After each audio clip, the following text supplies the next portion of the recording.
Shalom, baby. It's a Jewish comedy show. Isn't that a little bit redundant?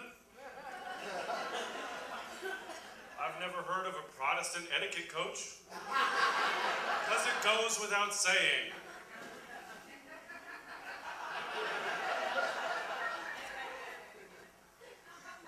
I grew up in San Francisco, but I lived in Oregon for a little while.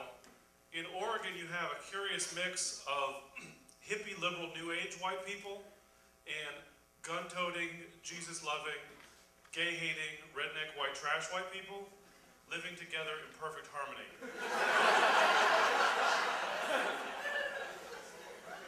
So when I moved there, I went to Safeway, as is my custom.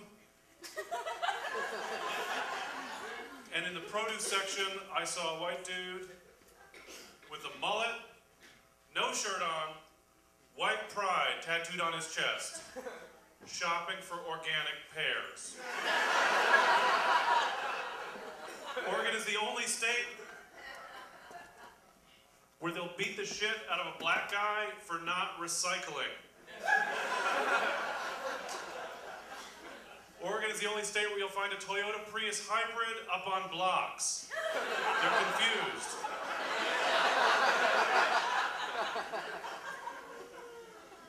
So when I moved there, I worked in a warehouse briefly, and all the other dudes in the warehouse were born-again Christians. It was my opportunity to observe Homo Christianos in his natural habitat.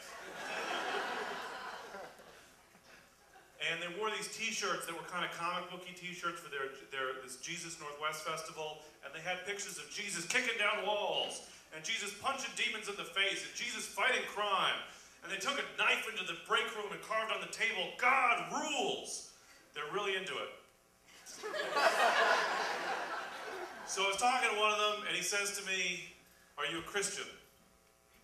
And I said, "No." And then he asked the logical next question, "Are you Catholic?"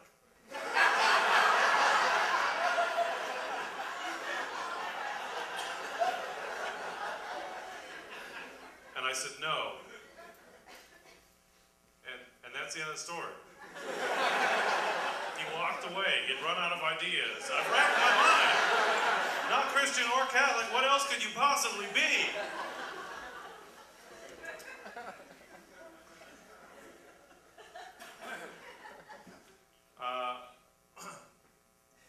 I married a nice Jewish girl. She's not so Jewish that both of her parents are Jewish, just her dad. So for some people that's not Jewish enough, but she is Jewish enough that Presbyterians don't like her.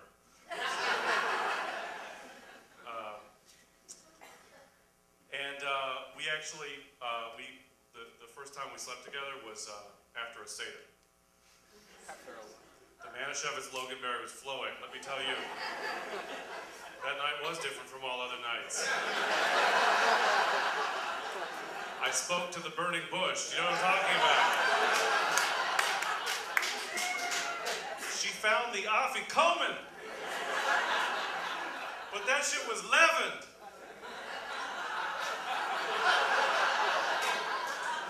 Let it come.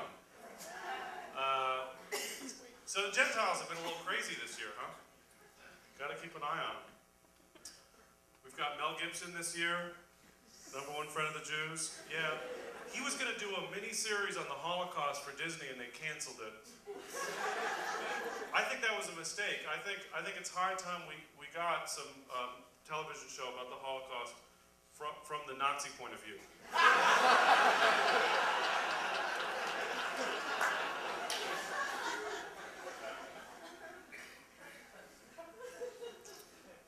There's this President Ahmadinejad in Iran has this conference going.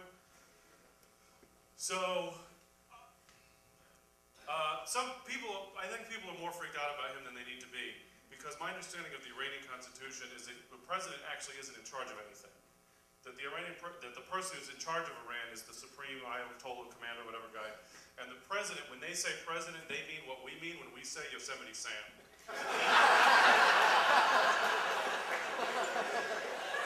Constitutionally, it's a different position.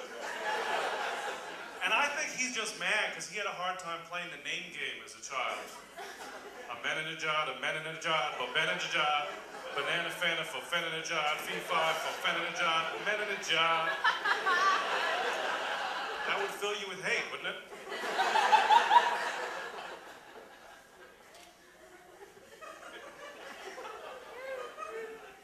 So, and the Christian right's all upset about Keith Ellison. You know, you're following the story. Keith Ellison is the first Muslim congressman from Michigan, and he wants to be sworn in on the Quran.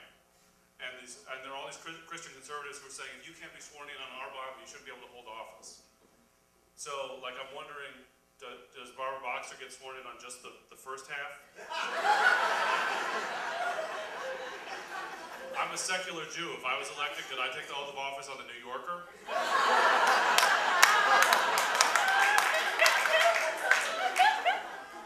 What does it say about our civilization that we don't believe our leaders' words unless they're touching a magic book?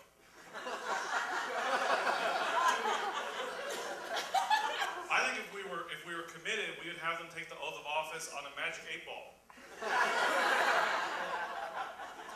Do you promise to uphold the laws of this land? Difficult to say.